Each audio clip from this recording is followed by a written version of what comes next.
Bonjour à tous et bienvenue à l'Institut des Libertés pour un nouveau délit d'opinion et accessoirement pour une nouvelle année aussi. C'est Que, vrai, ça. bonne année que nous souhaitons d'ailleurs à tous nos auditeurs. Nous allons commencer cette émission en parlant évidemment de cette histoire de remaniement. Alors non pas que ce soit l'histoire la plus intéressante à traiter en soi, et je sais que c'est le Je genre suis de déjà sujet passionné. qui vous gonfle un peu. Ce qui est intéressant derrière, je trouve évidemment, c'est pas tellement une possibilité de changement de stratégie ou d'objectif politique, puisque, bon, maintenant c'est officiel depuis quelques minutes, lorsque nous enregistrons cette émission, ce sera bien Gabriel Attal. Apparemment, ça a hésité un petit peu, il y a eu des réticences, notamment, il semblerait, de la part de Bruno Le Maire et de Gérald Darmanin, voilà. Personnalité. Forte personnalité, mais c'est justement aussi, forcément, quand on est dans un monde comme ça de courtisans et de petites personnalités, celui qui arrive à passer devant les autres, forcément, on n'en dit pas forcément du bien. Donc, c'est pas étonnant, je trouve, que ce genre de profil soit mécontent à l'annonce de ce remaniement. Et puis, je pense qu'il y a aussi le côté, tout simplement, le fait d'être chapeauté par cette personne qui est Gabriel Attal. Quand on est Bruno Le Maire ou Gérald Darmanin, je comprends que ça fasse un peu je me fais diriger par mon neveu, quoi. Donc c'est peut-être ce côté-là qui les a exaspérés, ou irrités du moins. Oui, vous savez, moi, ce que ça me rappelle irrésistiblement, c'est l'histoire. Il paraît que quand le Titanic était en train de couler, vous savez, Oui,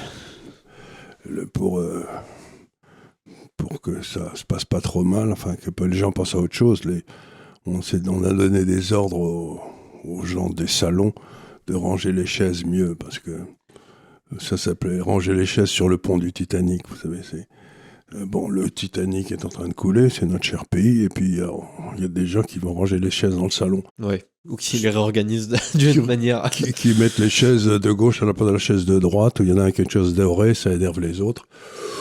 Vous avez d'autres exemples comme ça, comme les gars qui discutent du sexe des anges quand les Turcs sont en train de grimper les murailles. Tout ça, c'est des trucs, si vous voulez, qui sont passionnants, mais imaginez-vous que ça sera. Je pense pas que ce sera jamais dans un livre d'histoire. Oui, absolument. En plus Ça de n'a ça, aucun intérêt. chaque remaniement semble moins intéressant que le précédent. En plus de ça, puis je dois dire que je n'estimais pas nécessaire un remaniement actuellement. Mais il fallait, parce que sans ça, elle ne pouvait plus utiliser le 49.3. Oui, alors oui. Il fallait un nouveau gouvernement pour qu'on puisse de nouveau utiliser le 49.3. C'est Ouais. bizarre, mais c'est comme ça, quoi. C'est la constitution remarquable Ouais.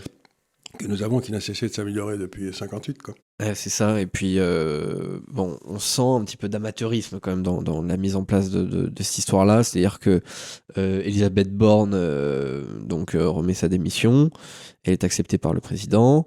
Derrière, Gabriel Attal passe à l'Élysée. Sauf que il a fallu quand même attendre une journée quasiment entière avant de savoir que c'était bien lui le Premier ministre.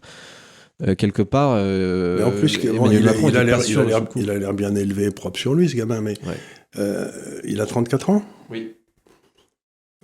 Bon, moi, vous savez, mon cri de guerre dans la vie, c'est place aux vieux, parce que les jeunes, ça fait 30 ans qu'ils font que des conneries, mais donc il faudrait peut-être sélectionner quelques vieux. Non pas que je sois volontaire, je me dis, avoir des gens d'expérience, c'est en principe les Chinois, ils font ça très bien. Ils mettent jamais un jeune, parce que les jeunes, ça peut faire que des bêtises, quoi. Donc je sais pas, mais mettre un jeune de 34 ans avec un jeune de quoi, quel âge est là le président aujourd'hui? J'en sais votre rien. Et je sais plus, il doit avoir 45 ans, quelque chose comme ça, 45 ans, donc, 44, 45. avoir un président de 45 et un ministre de 34 qui n'ont rien vu, qui comprennent rien, qui savent rien ni sur l'économie, ni sur la finance, ni sur la vie, ni sur rien, je me dis, le jour où le bateau va vraiment couler, il va falloir souquer. Hein. Ouais. Alors moi, je m'intéresse, je trouve que s'il y a quelque chose d'intéressant dans cette question, je pense que c'est ça. C'est la question du profil, parce qu'on a bien vu depuis quelques années que Emmanuel Macron, il préfère des profils qui, n'iront pas plus loin. Elisabeth Borne, c'est le côté un peu techno, comme ça, fille, pas très... dire pas très intéressante, mais enfin surtout pas très fun. Puis on a montré qu'elle est capable de faire n'importe quoi, puisque elle avait été nommée ministre de l'Industrie pour fermer la moitié des centrales, et elle devient Premier ministre, il faut en rajouter 6. Alors on sent qu'elle a des convictions écologiques profondes, quoi. C'est ça. Oui, pareil que Macron. Castex, juste avant, c'était pareil, profil un peu techno, qui ne peut pas faire de l'ombre en fait au président. Non, puis Castex, il était rigolo, parce que la seule raison pour laquelle il avait été choisi, c'est il avait fait l'ENA, et il avait l'accent de l'Ariège, alors c'était rigolo, quoi. Oui, voilà, ça donnait un côté populiste. Ça fait un peu France des territoires, voilà, c'est l'expression qui est souvent utilisée. Mais Gabriel Attal, c'est quand même un autre profil, parce qu'on sait que Gabriel Attal, voilà, c'est un mec, il en veut, il a de l'ambition, peut-être qu'il vise un jour la présidence de la République. Il est décrit comme une arme anti-Bardella, parce qu'il a un profil assez similaire. Pas fait beaucoup d'études. Sauf que lui, il a fait l'école alsacienne, et que l'autre, lui, il a été à l'Alsacienne. Il a été à l'école alsacienne. Donc on sent qu'il a eu le vie très très dur à l'école alsacienne. Voilà, il a fallu qu'il... Oui, déjà, ce qui a été essentiellement difficile dans sa scolarité, c'est le fait d'avoir été dans la même classe que Juan Branco, en 5e B apparemment, ce qui a laissé des marques indélébiles. En tout cas, sur Juan Branco, je sais pas ce qu'il lui avait fait, ce pauvre gars. Mais... je sais pas, il lui a volé son goûter, ou il a, je sais pas... il y a un morceau de chocolat à la cour de récréation. Je crois qu'il lui avait volé sa copine, une histoire comme ça.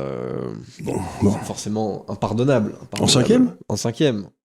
Voilà, c'est ça le drame. Non, j'exagère, ça devait être en seconde, quelque chose comme ça. C'est le drame des lycées mixtes, c'est que moi, quand j'étais chez les jésuites et tout, on pouvait pas voler la copine du mec parce qu'il y en avait pas. Alors, c'était quand même comme ça, on pouvait penser aux études, quoi. Ouais, c'était pas sûr, bête. C'est sûr. Oui, là, c'est école alsacienne, on peut voler les copines des autres.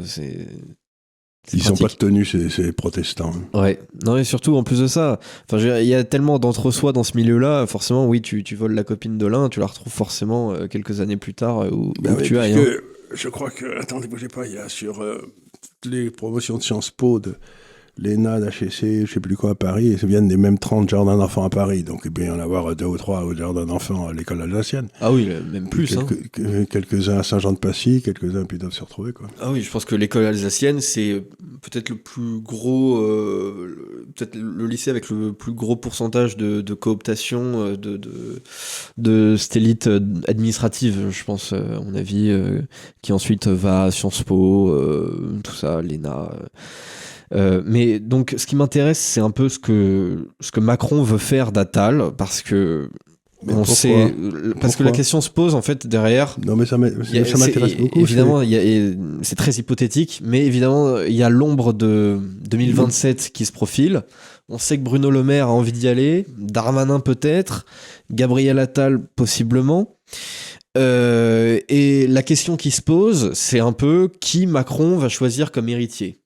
Et il semblerait qu'il a une préférence pour Gabriel Attal, sauf que selon moi, c'est vraiment pas un cadeau de lui filer le poste de Premier ministre. Pour moi, il était très bien à l'Éducation nationale, il était en train de se faire une super réputation, et aujourd'hui, ça fait depuis Pompidou que un Premier ministre sortant n'est pas élu président de la République.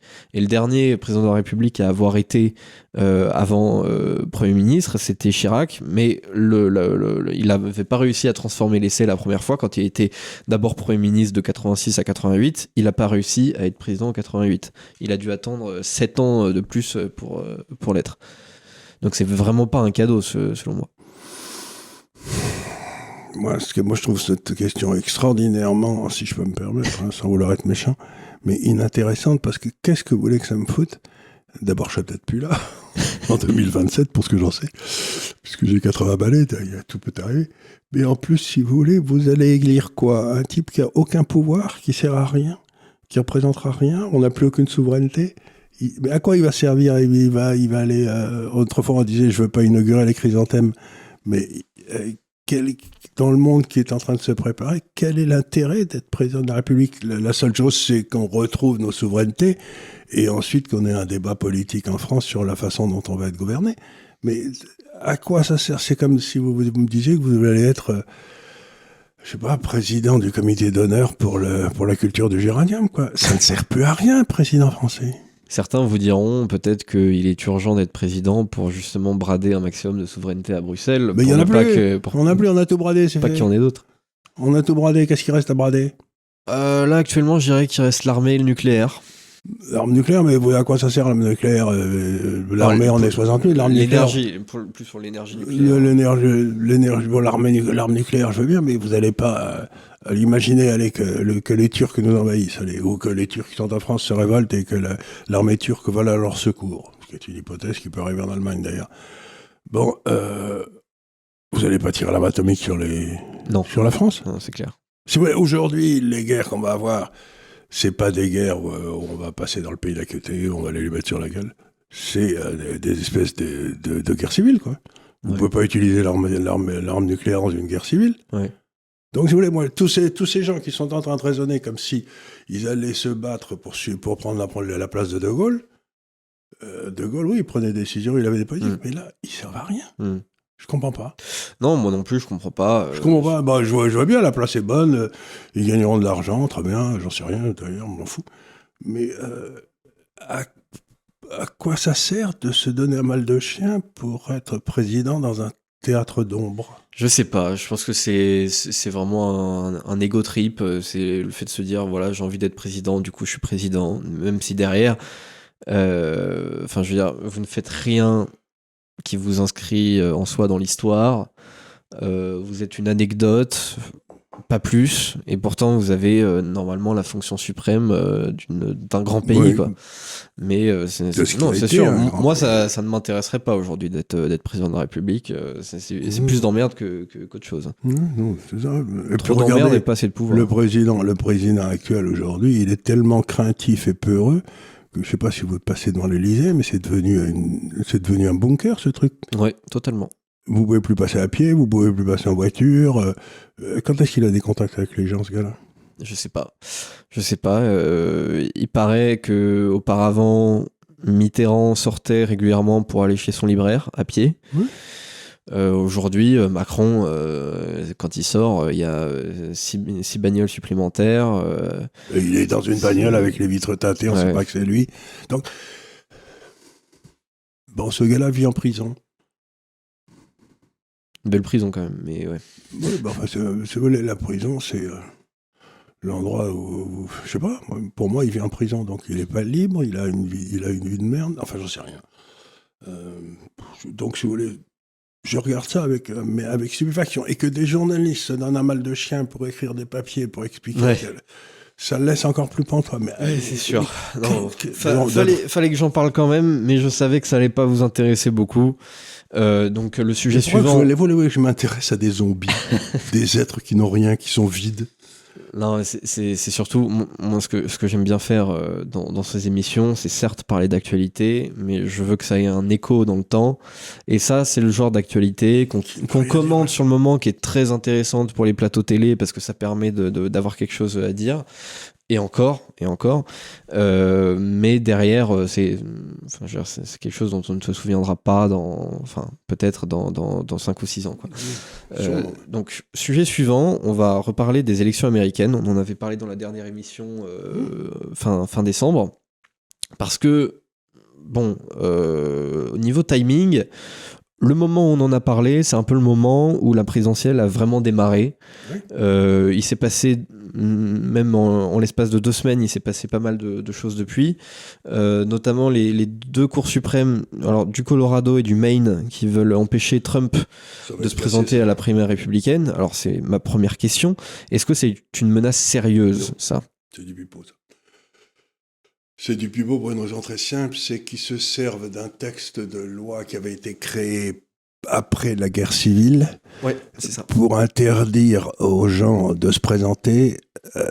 Donc il y avait une condition aux États-Unis, c'est qu'il fallait être né sur le sol américain, et une possibilité d'exclusion, c'est que si vous avez participé à la guerre civile... c'est ça. Et donc, comme Trump, il n'était pas né, il n'avait pas 20 ans en 1856, donc non, il ne peut pas y avoir de politique d'exclusion. Et même s'il était condamné de façon pénale ou je ne sais pas quoi par les cours de justice, il pourrait gouverner les États-Unis à partir de la prison. Mmh. Ah ouais. Donc le fait d'avoir été condamné par une cour n'est pas du tout recevable si vous voulez vous présenter à l'élection présidentielle. Donc les démocrates essayent de l'accabler sous tellement de procès, etc., qu'il se dit qu'il y en a peut-être un qui finira par le condamner, parce que pour l'instant, il n'a jamais été condamné. Hein. On n'a jamais rien trouvé contre lui. Donc, par contre, si on cherchait du côté des démocrates, on trouve tout ce qu'on veut. Mais lui, on m'a dit des choses horribles sur Trump, mais pour l'instant, il n'a aucune preuve. Quoi. Alors, on essaye de le condamner sur le fait qu'il aurait été à l'origine de cette émeute qui s'est dépassée le 6 janvier de l'année de l'élection. Ils vont avoir du mal, hein, parce que justement, Oui, il a envoyé des papiers, il a envoyé des trucs en disant surtout pas de désordre. C'est ça, c'est l'argument qui est utilisé par ces cours. Effectivement, je crois qu'elle se base sur le 14e amendement qui vise effectivement... Mais qui n'a plus lieu d'être, puisqu'il n'y a plus personne. C'est-à-dire qu'ils disent, à cause de ce qui s'est passé le 6 janvier, en fait, Donald Trump s'est rendu coupable. Mais il n'a pas été jugé pour ça. Non, il n'a pas été jugé pour ça. Il n'a pas été jugé pour ça. Et pour l'instant, donc on dit... C'est une interprétation totalement libre. Les types disent, comme c'est lui qui a suscité ça, ce qui n'est pas vrai. C'est ça. Donc, comme c'est lui qui a suscité ça, c'est une tentative de coup d'État. Donc, mais si c'est une tentative de coup d'État, rien ne les empêchait de déposer plainte et puis ensuite de vérifier s'il y aurait ou non il y avait eu de... Mais c'est quand même la première tentative de coup d'État qui se soit passée sans que quiconque ait porté des armes. Ouais. Et puis, une tentative de coup d'État par un président encore en exercice qui accepte la passation de pouvoir 2 semaines après. Enfin, je veux dire, drôle de coup d'État quand même. Non, mais en plus, surtout, d'après ce qu'on peut savoir aujourd'hui, j'en sais rien, ça a l'air d'être un coup monté pour justement essayer de mettre Trump dans la... Il y aurait eu plus de 200 agents du FBI qui auraient été parmi la population qui manifestait. Et c'était eux qui ont poussé les gens à rentrer et tout. Et puis, donc, tout ça, vous savez, ce qui m'embête beaucoup avec ce qui se passe aux États-Unis, je vous le dis très franchement, c'est que vous avez toujours deux narratifs. Ouais. Et personne ne me donne des indications suffisamment fiables pour que je sache lequel des deux est le bon. Ouais. Par exemple, les gens de Trump disent, mais Trump, il avait envoyé un message la veille en disant surtout pas de désordre, le jour même en disant vous manifestez dans le calme et vous laissez bien tranquille les flics. Et c'est sur tous les trucs officiels. Et de l'autre côté, vous avez cette manifestation dans lequel où Trump aurait été responsable de ça. Et puis il avait demandé au vice-président de ne pas entériner les voix. Bref, mais je voudrais que quelqu'un me dise, il y a sûrement des pièces au ministère de la Justice. Par exemple, est-ce que oui ou non, il y avait 200 agents du FBI sur la place en train d'inciter les gens à se révolter? Bon, c'est peut-être quelque chose qu'on pourrait savoir, non? C'est un ministre de la Justice compétent pourrait demander, parce que ces gars-là ont été payés, on a les photos, on voit, avec le jour de la reconnaissance faciale, c'est pas difficile de regarder les gars, voir si par hasard ça correspond à des agents du FBI. Il y a des trucs comme ça, parfois un peu bizarres. C'est comme il y a quelques mois aussi, il y avait eu une soi-disant manifestation d'ultra-droite, et en fait tous les mecs étaient dans des espèces d'uniformes un peu bizarres, et tout le monde disait que c'était des types du FBI, parce que il y avait aucun mouvement en fait de droite qui était conservateur, républicain, qui était au courant de cette manif. Et il y avait que des mecs effectivement dans un espèce d'uniforme un peu étrange, très très suspicieux. Donc effectivement, parfois c'est utilisé. Vous avez vraiment l'impression qu'il y a des espèces de coups tordus qui sont montés et que la presse s'en empare, les monte en épingle. Et autrefois, ce qui faisait plaisir c'est qu'une presse convenable aurait fait le tri, aurait fait le boulot. Ouais. Mais là, on sait que, par exemple, dans les dernières élections présidentielles aux États-Unis, 98% des journalistes ont voté Biden, c'est-à-dire contre Trump. C'est pas normal que dans une profession comme les journalistes, il y ait 98% qui votent alors que la population est 50-50, quoi. Et les journalistes estiment que c'est légitime de leur part d'être totalement militants. On se souvient, il y avait plusieurs papiers qui sont sortis c'est toujours la même chose. Comme ils disent, Trump va être un tyran, un fasciste, c'est un nouvel Hitler, j'ai le droit de ne pas... attendez une seconde. Donc en fait, je m'inscris contre la démocratie contre le vote libre au nom de la démocratie. Parce qu'en fait, vous comprenez, c'est-à-dire que si Trump était réélu, moi j'ai le ça droit de aurait été voter, horrible. mais vous devriez pas. Quoi. Voilà. Donc en fait, on a le droit de protéger volontairement, de manière totalement illégale, non professionnelle, illégale, illégitime. On a le droit de protéger du coup Joe Biden pour ces raisons-là. C'est-à-dire qu'en fait, on met totalement un vice dans la démocratie. Il y a Biden qui vient de faire un discours hier en tant que journaliste, dans un endroit tout à fait éminent aux États-Unis où il y a eu des batailles qui sont produites dans le passé, etc., qui était un endroit un peu sacré. Il a fait un discours long en large en expliquant que Trump était un danger pour la démocratie, que le Parti républicain était un danger pour la démocratie, et que c'était le Parti démocrate ou la dictature. Ouais. Ce qui est quand même extraordinaire. Je trouve que c'est totalement contradictoire et à mon avis, les démocrates se mettent eux-mêmes une épine dans le pied à faire ce jeu-là, parce que déjà Trump a été au pouvoir pendant 4 ans, la démocratie est restée. Voilà, bien sûr. Il n'a pas fait de coup d'État, il n'a pas été tyrannique. Il y a eu lors des élections de mi-mandat en 2018 qu'il a perdu, il n'a pas fait de coup d'État non plus. Enfin, je veux dire, voilà, le jeu des institutions n'a pas changé entre avant et après Trump, ou avant et pendant Trump. Alors que d'autre part, s'il y a bien un parti qui essaye d'empêcher l'autre de faire campagne, c'est le Parti démocrate, mais avec justement les cours suprêmes du Colorado. Dont il traite le Kennedy, Robert Kennedy Jr., c'est-à-dire qu'ils ont tout fait pour l'empêcher de faire campagne. Ouais. Or, aujourd'hui, dans les sondages, en particulier chez les jeunes, il semble bien que ce soit 33, quoi. Il y en a 33 à peu près pour Trump. Ouais, il a un peu la cote chez les jeunes, effectivement. Il monte beaucoup, mais ça veut dire que dans toute une série d'endroits, on va peut-être se retrouver avec une situation très difficile où il y aura 3 candidats. Et si on est celui dont on pense qu'il n'a aucune chance, Kennedy, qui fait plus de 20% des voix, il va l'emporter dans certains États. Et à ce moment-là, s'il n'y a pas celui qui est le maximum de voix, s'il n'a pas le nombre, la majorité du nombre des États, il n'est pas élu. C'est-à-dire que même s'il a plus d'États que son concurrent, donc à ce moment-là, c'est il faut avoir 270 grands représentants, quoi. Voilà. Et donc, ce qui est intéressant, c'est qu'à ce moment-là, le président des États-Unis est élu par la Chambre des représentants. D'aujourd'hui, actuel, qui a une faible majorité républicaine, mais dans lequel il y a toute une série, pas dans cette faible majorité républicaine, de rhinos, de gars qui sont... Donc aussi bien, il pourra aller voter pour un corneau comme le sénateur mormon de l'Utah, là. C'est vrai. Donc, encore une fois, il risque d'y avoir un truc où il y a un pays qui est divisé et des élections qui n'arrivent à aucun résultat. Qui ne permettent pas une... Au moins, si Trump est élu, on sait ce qui va se passer. Il va nettoyer le ministère de la Justice, etc. Et puis si un démocrate est élu, ça sera la continuation de la même chose. Donc on a 2 trucs très nets. Avec la présence de Kennedy, je sais pas trop ce qui va se passer. C'est sûr, c'est pas nouveau qu'il y ait des candidats indépendants qui se présentent, sauf que d'habitude, ils font vraiment des scores très faibles. Là, j'ai regardé un peu, notamment dans les swing states, les derniers sondages, il est donné, en général, autour de 10%. Ce qui est déjà énorme pour un candidat indépendant, ni démocrate ni républicain, c'est énorme. Et ça peut permettre de faire basculer certains États dans le statut de swing state. Parce que ce qui est intéressant, c'est regarder les swing states traditionnels, mais il y a aussi des États, soit d'un côté qui se renforcent, que ce soit côté républicain, côté démocrate, soit qui se fragilisent. Je pense notamment, par exemple, le Texas, d'habitude, c'est un énorme bastion républicain. C'est pas impossible que dans les années à venir, ça devienne un swing state.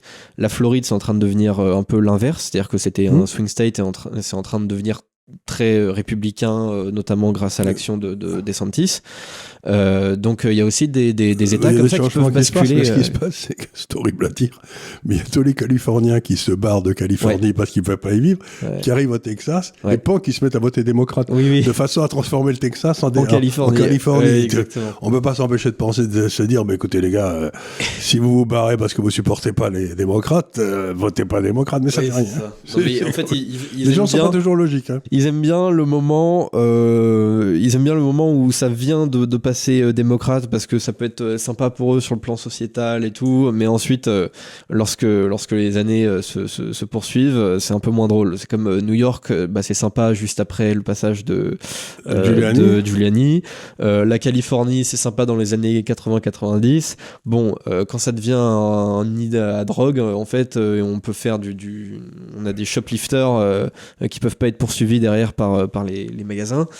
C'est un peu moins rigolo, voilà. Là, c'est sûr. Mais j'ai vu d'ailleurs que Walgreens, je crois, qui était un grand magasin américain un peu spécialisé dans tout ce qui est pharmaceutique, les vols sont supérieurs à leur profit. C'est pas étonnant, mais d'ailleurs c'est monstrueux. Il y a plein de magasins maintenant en Californie qui ferment, et on a d'autres qui sont sur le point de fermer, parce que je vois pas comment ça ne peut pas impacter énormément les ventes. C'est qu'ils mettent tout sous cadenas. C'est-à-dire que en fait, vous faites vos courses, vous voulez un paquet de céréales, je sais pas quoi. Vous voulez m'acheter j'ai deux gilets, vous savez, pour voilà. raser. Vous savez pas ça parce que vous rasez pas, mais moi je me rase tous les jours. Et les machins, les petits paquets de gilets, vous savez, avec ils étaient sous cadenas. Ouais. Et voilà. Et du coup, vous êtes obligé d'appeler quelqu'un du magasin pour faire vos courses.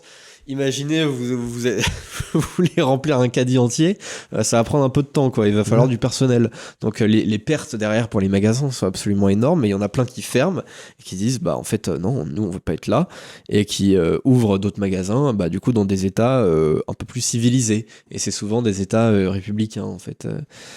Bon. Vous êtes en train de dire que la civilisation abandonne les endroits où les partis démocrates passent, c'est pas impossible. Oui, moi je pense que oui. Je pense que oui. Je pense que c'est pas immédiat, ça prend quelques années, mais à la fin, oui. En général, oui. Bon, j'ai vu ce pauvre là autour de Minneapolis, là, où il n'y a que des Scandinaves. Hein. Ils étaient tous arrivés là-bas parce qu'ils avaient besoin de se cailler comme à la maison, vous savez. Donc ils étaient tous partis là-bas où il fait un froid de canard pendant l'hiver. Et c'est les gens les plus sociaux, les Scandinaves, ils sont très, très bien élevés, ils adorent le consensus. Et ces États qui étaient les mieux ordonnés, les plus gentils, c'est en train de devenir un foutoir. Mais c'est extraordinaire. Plus rien ne marche, c'est très étonnant. Ils vont tous soit au Texas, soit en Floride. Ils retournent dans des petites villes. Et Et pareil, il y a même pas 10 ans, quand j'étais au collège-lycée, on parlait de la Silicon Valley, c'était un truc de malade et tout. Il y a plein de startups, voire même de très grosses entreprises qui se relocalisent, que ce soit au Texas ou en Floride, parce qu'il y a un double avantage. Déjà un avantage fiscal, forcément. Et puis il y a un avantage parce que du coup c'est plus simple de trouver des employés qui veulent bien travailler dans ce coin-là. Voilà, il y a énormément d'avantages. C'est Elon Musk qui remet plein d'usines au Texas. Il y a même Jeff Bezos, alors lui il était pas en Californie, il était dans l'état de Washington, il me semble, qui lui aussi, alors je crois qu'il veut se foutre en Floride. Enfin voilà, même des grosses personnalités comme ça, démocrates, en fait, vont vivre dans ces États républicains parce que tout simplement c'est plus agréable d'y vivre. Et parce qu'on peut y travailler. Parce qu'on peut y travailler, voilà. Donc on a quand même, c'est une drôle de chose parce que voilà. Je le vois de façon, j'ai vu quelque chose, j'ai été passé quelques jours au Maroc, là, j'en parlais tout à l'heure, et pour moi le Maroc a été une grande surprise parce que je me souvenais de mon enfance dans les pays d'Afrique du Nord, mais c'est un pays en pleine transformation qui a l'air de très bien marcher.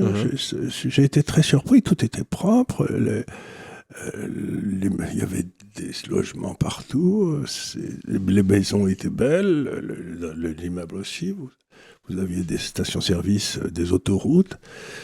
Et ça m'a rappelé la Turquie il y a 10 ou 15 ans, quand elle était en train, avec Erdogan, de commencer son développement économique. Et je me suis dit, donc, une politique raisonnable dans la durée, comme semble le faire la royauté marocaine, ça finit toujours par avoir des résultats positifs. Et une politique de facilité à court terme, ça finit toujours par ça m'a ramené des désastres. Je compare, si vous voulez, la propreté de la ville. J'étais un moment à Marrakech, qui est nickel, avec Paris. Et je pouvais pas. L'aéroport de Marrakech, qui est superbe, bon, il n'est pas grand, il est comme celui de Toulouse à peu près, mais. Et puis, quand vous arrivez à Roissy, je me disais, c'est quand même extraordinaire comme une volonté politique. Puis si vous comparez ça, le Maroc, avec ce qui se passe en Algérie ou ce qui se passe en Tunisie, qui sont tous les deux dans des situations assez délicates, ben vous dites donc une volonté politique ferme, pas d'une intégrité totale, c'est pas ce que je veux dire, c'est pas parce que Erdogan était aussi... mais c'est pas les plus grands démocrates. C'est pas les plus grands démocrates, mais cette espèce d'effort dans la durée de quelqu'un qui pense au long terme... Ça paye toujours. Ça paye. Ouais, ça sûr. paye. Et donc, ce qui est extraordinaire, c'est que depuis 40 ans, ça veut dire qu'on a eu des gars qui pensaient qu'aux élections cantonales de la semaine prochaine. Oui, c'est ça, ça navigue à vue. Bah, déjà, on a parlé en tout début d'émission, c'est très symptomatique de cette manière de penser, tout ce qu'on fait sur le nucléaire. Ouais. C'est-à-dire qu'on ne sait pas pourquoi, mais enfin... On a tout abandonné. Il faut un mix énergétique. On ne sait pas pourquoi on est à 75% de nucléaire. Il faudrait passer à 50%. Pourquoi ? Apparemment, c'est plus vertueux. Bon, en fait, c'est juste le résultat d'un accord entre Cécile Duflot et François Hollande en 2012, qui nous engage, on ne sait pas pourquoi, encore aujourd'hui, à fermer des centrales nucléaires, avec notamment l'exemple de Fessenheim. Et ensuite, alors c'est peut-être le seul point positif de cette histoire de guerre en Ukraine pour nous, c'est qu'en fait on est obligé de se réveiller sur la nécessité de conserver nos intérêts stratégiques, quelle que soit la situation internationale. C'est-à-dire qu'en fait c'est jamais très bon de reposer sur le gaz d'un pays qu'on s'apprête à critiquer juste ensuite. C'est pas forcément le meilleur plan stratégique qui soit. Et donc, effectivement, la France a un énorme avantage stratégique avec le nucléaire. Et on peut se féliciter aujourd'hui du fait que Macron annonce du coup l'ouverture prochaine de certains EPR. Prochaine, attendez une seconde. Prochaine. Vous avez vu combien il a fallu temps pour faire Flamanville, ouais, comment ça s'appelle ? Flamanville, ouais. Ça fait 12 ans, elle est toujours pas ouverte. Ouais. Donc, ils me font rigoler, ils disent on va en faire 6. Ouais. Mais est-ce qu'ils ont... On sait pas combien de temps ça va prendre. Ça me rappelle exactement ce qui s'était passé avec cet animal de Juppé, qui trouvait qu'il y avait trop de monde qui allait dans les études médicales, donc qui a mis un numerus clausus, pas plus de temps de docteur, et c'était il y a longtemps, hein, c'était donc... 30 ans après, on se retrouve avec une pénurie de médecins partout. C'est-à-dire, ce sont des crétins. Et on peut avoir la même chose dans le nucléaire, puisque on va pas avoir la même chose, on a plus les ingénieurs. Quand vous annoncez en fait qu'on va fermer je sais pas combien de centrales, ça incite pas du tout les ingénieurs à aller dans le domaine du nucléaire, puisque ça veut dire qu'ils vont être plafonnés en fait au niveau du nombre de postes à pourvoir. Et derrière, lorsque vous réannoncez l'ouverture d'autres centrales, alors peut-être que pour les nouvelles filières, enfin pour ceux qui vont faire des études actuellement, c'est un bon signal pour aller dans les études dans le domaine nucléaire. Sauf que voilà, ils seront prêts dans minimum une dizaine d'années, et donc on risque d'avoir un trou. Non, mais ils sont prêts dans une dizaine d'années, on peut être rigolé, mais la façon dont ça se passait, c'est qu'il y avait un ingénieur qui sortait des arts et métiers, et puis il avait trouvé un ingénieur qui sortait des arts et métiers 25 ans avant, qui lui montrait comment ça se passait. Mais là, celui qui arrive aujourd'hui, il va pas trouver le gars qui a 25 ans. C'est ça, il y a un trou générationnel. Il y a un trou générationnel, et donc il va faire toute une série de boulettes. Moi, ce qui m'a fasciné, c'est... Musk, il racontait une histoire dans une biographie qui vient de sortir de lui, qui est assez remarquable d'ailleurs. Il racontait une histoire, il disait au début, quand j'ai fait mes usines, il n'y avait que des robots. Et puis je me suis rendu compte que les robots, ils travaillaient beaucoup moins bien que les humains. Parce que s'il y avait un problème, le robot, il continue la même connerie, quoi. Oui, bah oui. Ils s'en foutaient, lui, il a un problème. Bon, il a arrêté, mais il savait pas ce qu'il fallait faire. Tandis que l'humain, il vissait le truc, il disait, tiens, il y a un truc qui s'est pété ici, je vais le réparer. Ouais. Et donc maintenant, il avait mis autant d'humains qu'il peut dans ses usines, avec des robots. Mais c'est pour ça que l'histoire de l'intelligence artificielle, ça me fait rigoler, parce que il y a toujours un type il y a toujours un boulon qui se pètera un autre. Et puis le robot, il comprendra pas pourquoi il continuera pareil. Donc ce que je veux dire par là, c'est que cette espèce de crétinerie de penser que la transmission des idées, des conséquences, etc., ça se fait naturellement sans qu'il y ait un effort constant pour le porter à bout de bras. C'était ça autrefois, une nation, c'était quelqu'un qui... Il y avait celui qui prenait sa retraite, mais qui avait formé son successeur, qui lui-même commençait à regarder qu'il... Il y a quelque chose que j'aime beaucoup au Japon, C'est, vous savez, l'histoire de la retraite.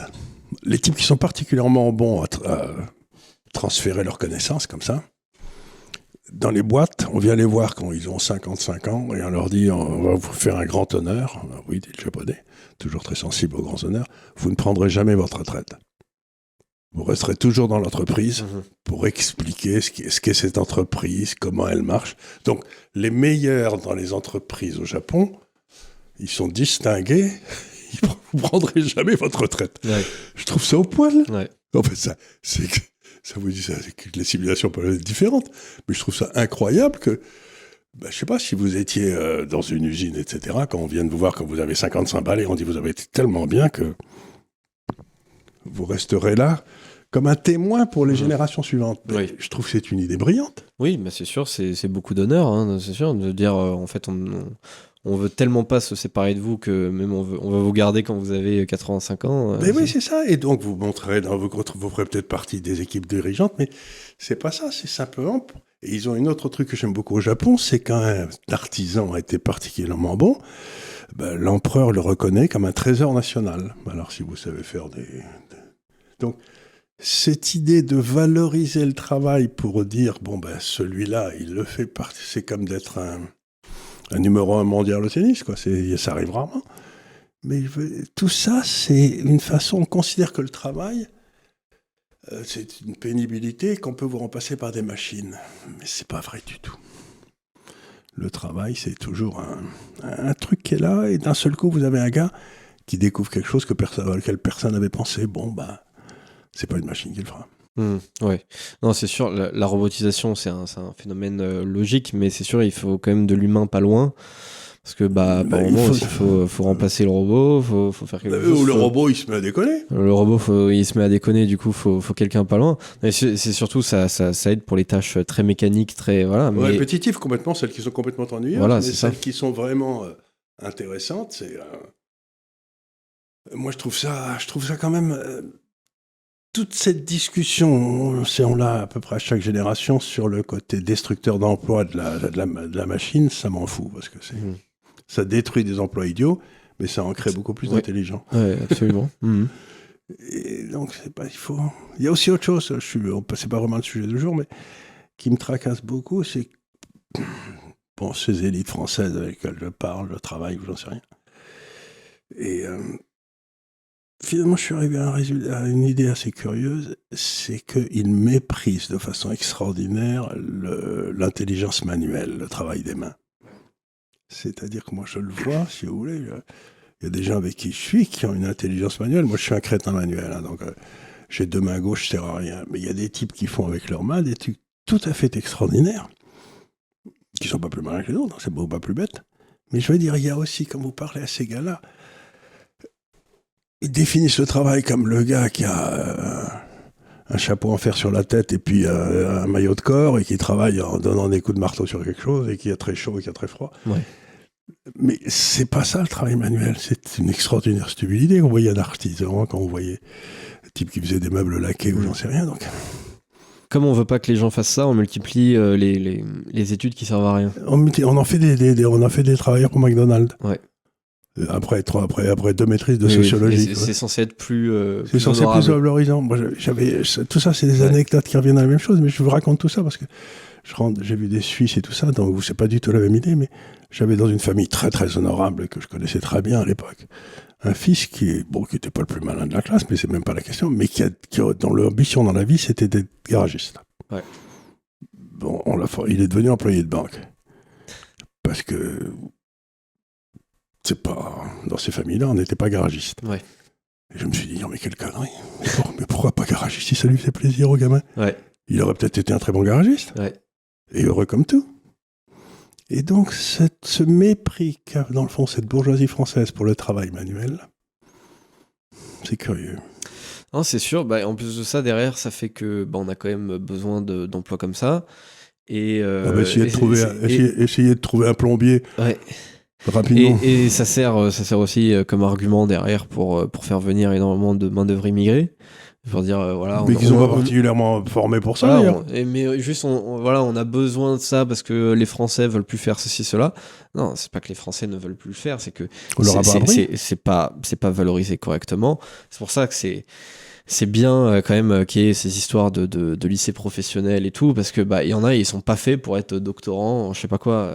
Oui, mais encore les lycées professionnels, moi je préfère le truc comme ils le font en Suisse. Vous allez en classe jusqu'en 3e, on décide, vous avez peut-être pas de raison, donc vous allez à une espèce de... C'est pas le lycée, vous avez un endroit où vous avez des cours, qui peut être une école normale, et puis vous allez dans les universités, dans les entreprises du coin, pour apprendre ce qu'il faut faire. C'est pas toujours manuel, d'ailleurs. Ça peut être dans une banque, ça peut être n'importe où, dans une compagnie d'assurance. Donc, vous rentrez dans le travail quand vous avez 14-15 ans, et là, on retrouve cette façon d'avoir ce qu'on appelait autrefois des mentors, des gars qui vous prennent, qui vous expliquent comment ça marche. Et il semble qu'en France, on ait décidé de casser ce lien de transmission de génération dans les professions manuelles. Je comprends pas pourquoi. Parce qu'on avait des artisans comme pas possible. Ouais, c'est vrai. Je sais pas, c'est très curieux. Non, c'est sûr, moi-même je fais la réflexion tous les jours. C'est hyper important d'avoir ces métiers-là. On a un problème de dévalorisation de ces métiers-là.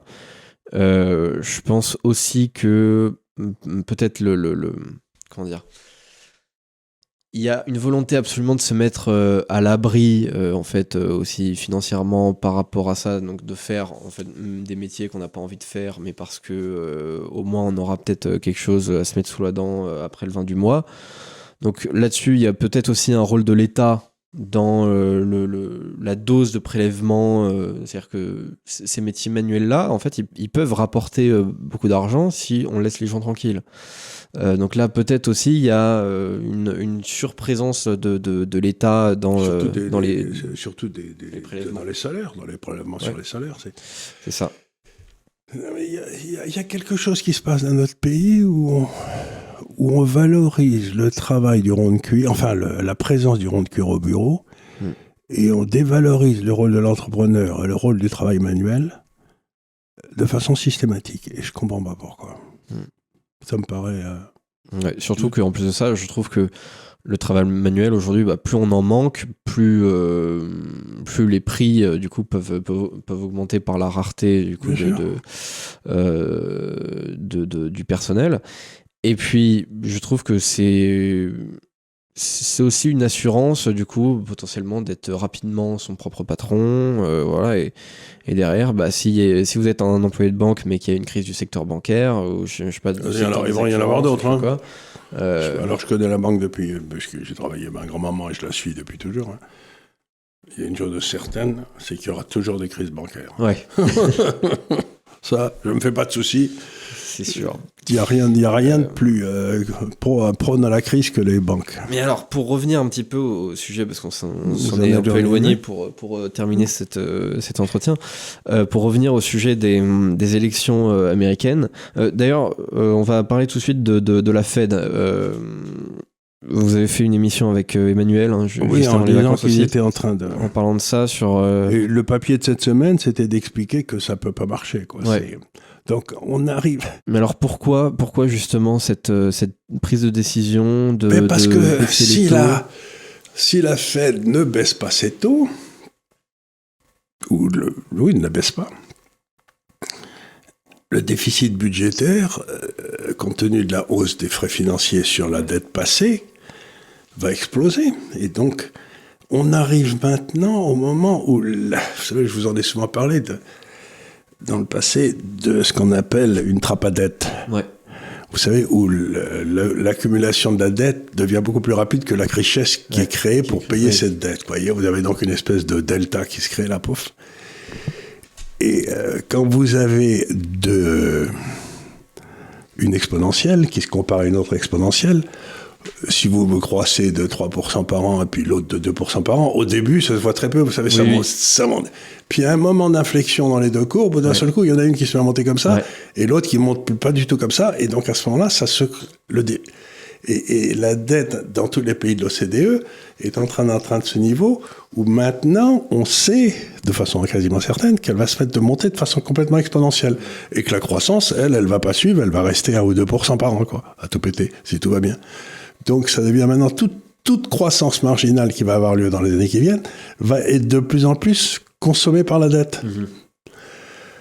Et la seule façon que vous pouvez essayer de faire, c'est d'essayer de baisser les taux d'intérêt pour que la pente de cette exponentielle monte un peu moins vite que si vous n'aviez pas baissé les taux d'intérêt. Mais en même temps, plus vous faites ça, et plus en quelque sorte, c'est encore une minute, monsieur le bourreau, quoi.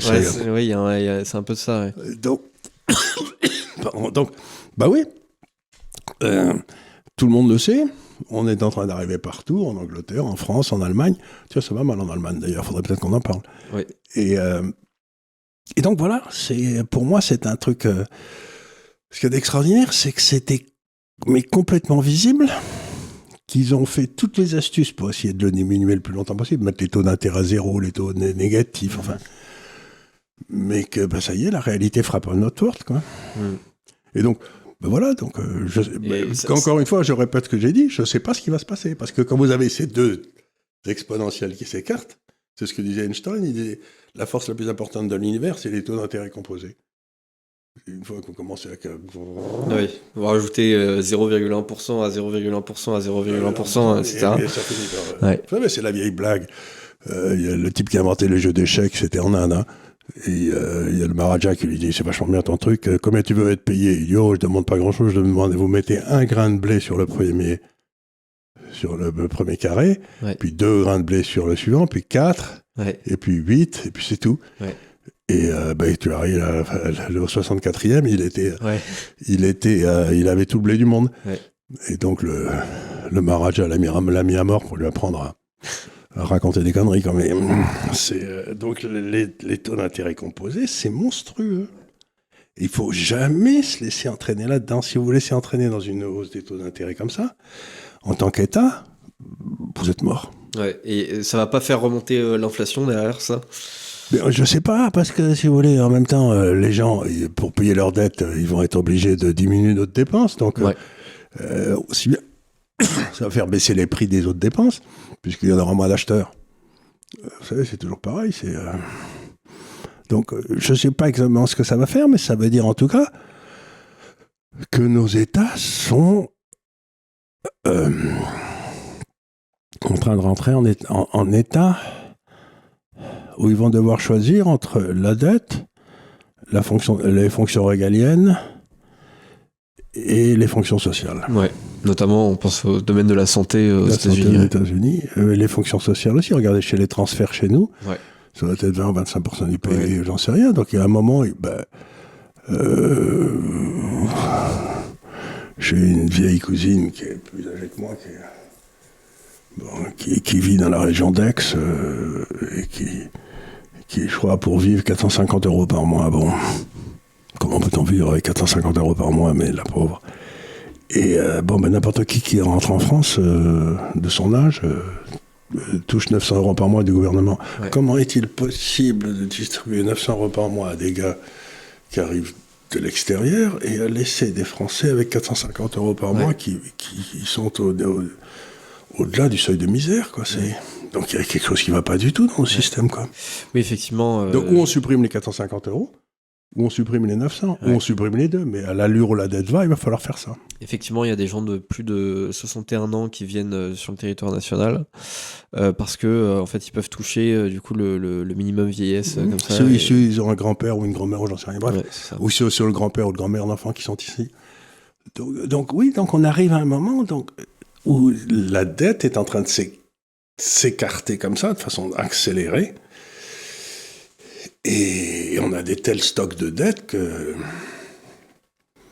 ça porte sur des sommes gigantesques. Écoutez, la dette aux États-Unis vient de dépasser 34 000 milliards de dollars. Ouais. Donc 1% de plus sur la dette, 34 000, 3 400, 340. Ouais. Donc 1%, c'est 340 milliards de dollars. Je veux pas dire du mal des gens, mais 340 milliards de dollars, le déficit budgétaire était à 100 milliards de dollars il y a 10 ans, quoi. Donc, un point, 1 point. 2 points, 680, 3 points, c'est 1000 milliards de dollars. Ouais. Vous voyez à Et quelle en plus de heure ça, ça va, quoi. Les États-Unis sont énormément endettés sous Joe Biden. Ils sont, et à court terme. Ouais. Et à court terme. C'est-à-dire que d'habitude, quand vous vous lancez dans une politique comme ça, au moins, nous, on a pris des dettes à 10 ans. Donc, pour que les taux aient de l'influence sur la dette, c'est dans 11 ans que ça se passera. Parce que d'abord, on a des taux d'intérêt très bas pendant 10 ans. Parce que là, ils avaient une dette dont ils n'avaient pas augmenté la duration, qui était 1 an et demi. Donc, vous vous rendez compte, hein. Ça vous fait tout de suite sauter, quoi. Ouais, c'est clair. Et est-ce que ça, c'est pas précisément le tombeau de Joe Biden, parce que C'est le tombeau de cette politique que j'appelais le social clientélisme, ouais. où, dans le fond, vous prenez de l'argent à Paul pour le donner à Jacques, vous en gardez la moitié, et vous dites, regardez comme je suis bon. Mais c'est fini, ça. Vous pouvez plus, aujourd'hui, la dette. Il y a quelque chose que j'ai calculé aussi, qui apparaît dans un de mes écrits, c'est que autrefois, vous empruntiez 100, et puis vous les dépensiez dans l'économie américaine, et il y avait ce qu'on appelait le multiplicateur keynésien, c'est-à-dire, pouf, les 100 que vous aviez mis se transformaient en 130 ou 140 7 ans plus tard. Oui. C'est-à-dire que si vous dépensiez ici, ça créait plus de richesse là. Aujourd'hui, si vous dépensez 1, ça crée 1,50 de dette de plus que de PIB.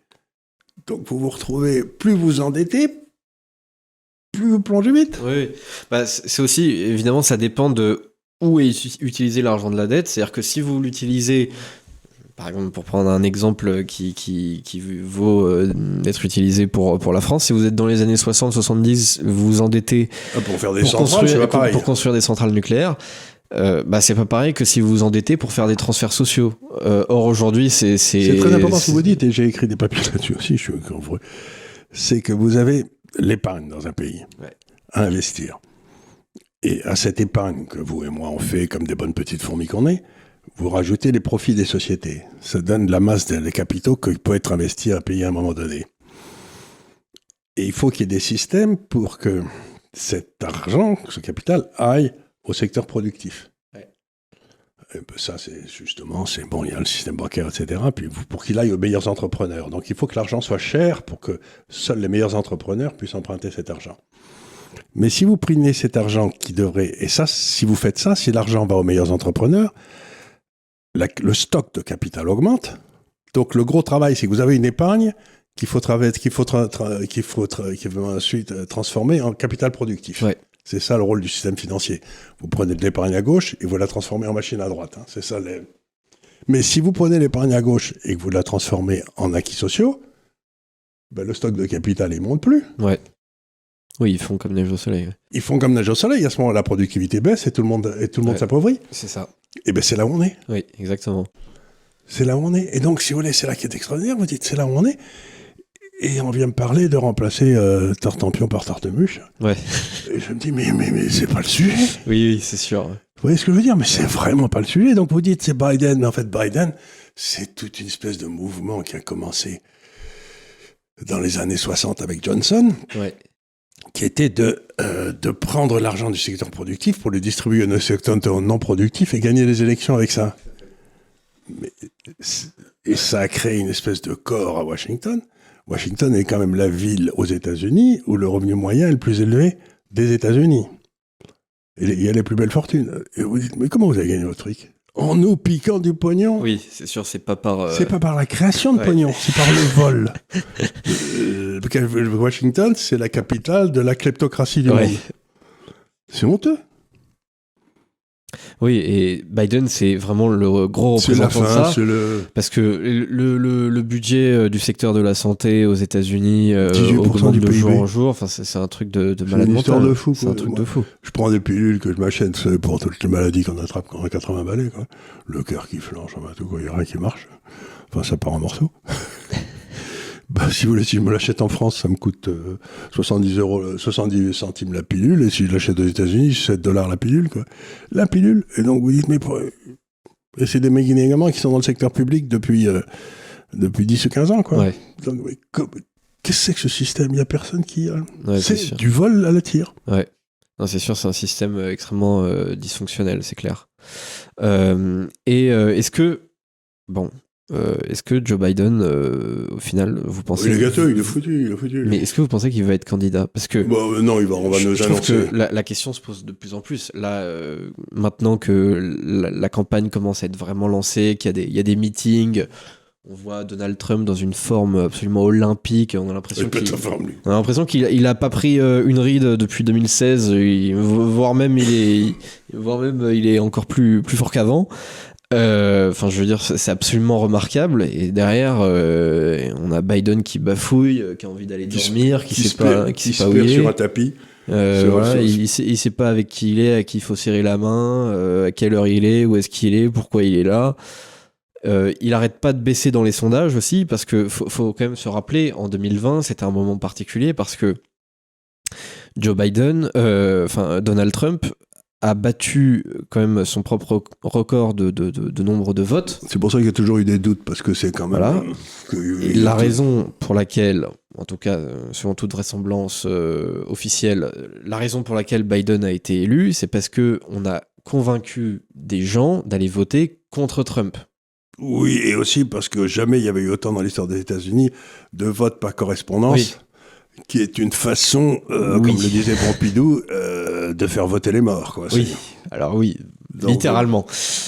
Donc là, il s'est passé des tas de choses. Bon, enfin, alors, je me souviens quand même, pas revenir sur ça. C'était quand même particulier, il y avait un énorme mouvement Go Vote, voilà, fallait absolument aller voter, même si vous n'étiez pas convaincu du tout, fallait absolument aller voter, parce que vous vous rendez compte, Donald Trump, c'est gravissime, etc. Je ne suis pas du tout convaincu que autant de gens aillent voter contre quelqu'un, a fortiori Donald Trump. Surtout qu'il y a encore une fois, il y a des tas de trucs qui se passent. Donc, je ne peux pas répondre exactement à ce qui va se passer, mais on sait très bien les résultats. Si Trump est élu, comme je l'ai dit tout à l'heure, il va y avoir un nettoyage de l'État profond ça va être quelque chose. Et s'il n'est pas élu... il y a des États, moi je l'ai dit à plusieurs reprises, mais les États-Unis sont à la veille d'une nouvelle guerre de sécession. Quoi. Ouais. C'est-à-dire que des États comme le Texas, la Floride, l'Oklahoma et tout, ils vont dire, écoutez, vous nous cassez bien les pieds, mais on n'accepte plus les ordres de Washington. Hein. Oui, on voit de plus en plus ce mouvement-là. D'ailleurs, heureusement... qu'il y avait quand même la Cour suprême côté républicain pendant cette présidence Biden, parce que ça a pu permettre quand même aux États d'agrandir un peu leur marge de manœuvre contre l'État central fédéral de Washington. Et si vraiment l'État est en faillite, il va falloir qu'il abandonne ses fonctions de défense. Donc il n'y aura plus de pognon pour le machin militaro-industriel. Là, oui, le complexe militaro-industriel. Le complexe militaro-industriel. Et si on réforme vraiment la sécurité. Et donc derrière pour l'OTAN. Et donc derrière pour l'OTAN. Et donc... on revient à la question qu'on a souvent posée ici, qui vous préférez comme protecteur, la Turquie ou la Russie quoi. Ouais. Va falloir qu'on choisisse. Ouais. Pas facile, hein. Je sais pas moi. On va voir. Pas facile. Enfin, ce que je note quand même pour du coup mettre un petit peu à jour toute cette question-là de cette élection américaine. Un dernier mot sur les élections, oui, parce qu'il y a quelque chose. C'est quand même que je trouve sur tous les sujets du moment, Trump est largement pris beaucoup plus au sérieux que Joe Biden. J'ai regardé encore une fois un sondage très récent, je crois d'hier ou avant-hier, qui s'adressait donc aux swing states, et donc sur les sujets suivants, l'économie, l'inflation, l'immigration, puisque là Biden c'est Biden en 4 ans en immigration illégale, c'est autant que sur les 3 derniers mandats présidentiels, donc les 2 d'Obama et celui de Trump. Sur le conflit en Ukraine, sur le conflit israélo-palestinien, est vu comme beaucoup plus sérieux que Joe Biden. Il y a que sur le thème de l'avortement en fait et de la santé publique que c'est un peu plus défavorable pour Donald Trump. Mais pareil pour le secteur de la santé publique, ça s'explique parce que justement Biden en fait sponsorise sa santé publique par la dette, et ensuite le thème de l'avortement, Trump je trouve est pas trop en difficulté encore parce que c'est pas tellement son sujet à lui. C'est pas autant par exemple que Ron DeSantis. Et puis en plus de ça, c'est pas du tout un sujet qui est d'actualité, donc je pense pas que la présidentielle se jouera là-dessus, quoi. La Cour suprême a rendu son truc. Maintenant, c'est chaque État qui décide de sa politique. C'est ça, c'est les États qui décident. C'est pas à celui de Washington de décider. Donc bon. On va voir ce qui se passe pour ces élections, mais encore une fois, il ne faut pas oublier, aussi bien en Grande-Bretagne, où il va y avoir des élections aussi, où il risque d'avoir l'apparition d'un troisième parti, que dans un scrutin majoritaire à un tour, si vous avez 2 candidats, c'est quand même plus simple que si vous en avez 3. Même pour le calcul des probabilités, parce que surtout dans un système comme les États-Unis, où il faut avoir les États, puis la majorité, puis etc., vous pouvez vous retrouver avec des configurations qui sont... Je veux dire, 3 candidats, les probabilités sont presque impossibles à calculer. Ouais. Enfin, donc, si le troisième candidat a du poids, à peu près 10%, ça peut changer tout partout, quoi. Ouais. Parce que ça peut faire perdre, je sais pas, 4 États à Biden dans l'est des États-Unis. Après, il est cuit. Donc, vous voyez ce que je veux dire, c'est que aussi bien en Angleterre, on va se retrouver la même chose, mais au niveau des députés, si Farage lance son parti, il risque d'y avoir 3 candidats partout. Et alors là, c'est vraiment la bouteille à l'encre. Ouais. Parce que sur 2 tours, vous pouvez faire des alliances, mais sur un tour... Ouais, c'est sûr. Et puis, il n'y aurait pas eu de NUPES s'il n'y avait eu qu'un tour. Hein. Oui, tout à fait. Et puis, pareil, il peut y avoir des grosses incertitudes par rapport au sondage. Donc, parfois, vous ne savez pas à l'avance ce qui va se passer. Mais si je prends un État comme la Pennsylvanie... où ça se joue à une voix. Si vous avez, je sais pas, Joe Biden qui est donné gagnant au Pennsylvanie avec 3 ou 4% d'avance, mais que derrière, il y a Robert Kennedy Jr. qui vient faire 15%, ça peut totalement rebattre les cartes et ça peut remettre Trump devant. Complètement. Et ça sera vrai aussi au niveau des... Donc, il me semble que, on en a souvent parlé ici, cette espèce de réveil des peuples et tout, et l'incapacité des systèmes étatiques qu'on a eu en place à se renouveler pour répondre à ces demandes des peuples, fait qu'on a maintenant des scénarios devant nous qui sont complètement imprévisibles. Ouais, tout à fait. Oui, en un mot sur l'Angleterre, sur le Royaume-Uni, effectivement, là, on risque d'avoir, si ça se jouait aujourd'hui, on risquerait d'avoir une énorme vague rouge, mais c'est pas sûr du tout. Favorable aux travaillistes. Sauf s'il y a Farage. Mais alors, effectivement, si Nigel Farage revient dans la politique, l'enjeu à ce moment-là, c'est pas tellement de gagner les élections, parce que je pense que Farage n'est pas en position de gagner les élections générales, sauf que l'objectif, ce serait vraiment d'enterrer le Parti conservateur, parce que c'est le Parti conservateur qui a été obligé de faire le Brexit, sauf que en fait, ça n'a pas été du tout comme ce que les Brexiteurs voulaient. Non, donc personne n'est content au final. Personne n'est content. Ils sont toujours pas sortis de la Convention européenne des droits de l'homme, parce qu'il y a eu des problèmes au jeu. Donc, ça fait 5 ans qu'il y a eu le Brexit, et puis pof, la classe dirigeante anglaise, conservateur et travailliste, a tout fait pour essayer de faire le Brexit minus, quoi. C'est-à-dire qu'ils nous ont fait le même coup que Sarkozy, quoi. Donc les Anglais n'ont pas eu le Brexit. Ouais. Ils ont pas, c'est-à-dire que les Brexiteurs n'ont pas eu le Brexit qu'ils voulaient, et puis les anti-Brexiteurs sont quand même mécontents parce qu'ils sont quand même sortis de l'Union européenne. Donc c'est un perdant-perdant. Et les conservateurs ont absolument tout à y perdre, y compris leur monopole sur la droite, sur la droite anglaise. Et quand vous regardez comment ils ont gagné la dernière fois, c'est que Farage n'avait pas mis de candidat dans toute cette espèce d'immense zone industrielle qui part de Londres et qui monte presque jusqu'à l'Écosse, de chaque côté, là, où il y avait c'était des territoires rouges. Mais il a un potentiel énorme dans ce... Et là, Farage, il pourrait faire un vrai tabac. Ouais, c'est sûr. Il pourrait faire un vrai tabac, parce qu'il pourrait remplacer le parti... Parce que le parti travailliste aujourd'hui, c'est devenu le parti des syndicats, quoi. En fait, c'est simple. Si on regarde, par exemple, sur les élections générales, lors desquelles c'était Johnson qui était candidat... Ouais. Il a eu une chambre incroyable grâce à Farage. Grâce en fait parce à la fait tomber toute la partie travailliste. C'est ça. Il a eu effectivement une sociologie pas du tout conservatrices à la base, qui votent pas du tout conservateurs. Donc il y a eu des abstentionnistes, il y a eu des votes Labour qui se sont transformés en votes Johnson. Effectivement, c'est toute une partie de la sociologie anglaise sur laquelle Farage pourrait tabler. Alors c'est pour ça que c'est difficile de s'imposer. On peut pas savoir. Il faut avoir une structure déjà un peu mise en place, il faut avoir des candidats partout, ce qui n'est pas forcément évident, et des bons candidats, c'est encore mieux. Donc il faudrait qu'il arrive à avoir des candidats partout. Et là, à ce moment-là, il peut faire un truc énorme. Il peut changer la vie politique anglaise. Il peut liquider le Parti conservateur. Il peut liquider le Parti conservateur. S'il y a un moment pour le faire, je pense que c'est cette année. Parce que là aussi, on voit les droites de tous les pays de l'Union européenne sont en train d'évoluer. Même les LR en France essayent de se positionner un peu plus à droite parce qu'ils voient que le vent tourne.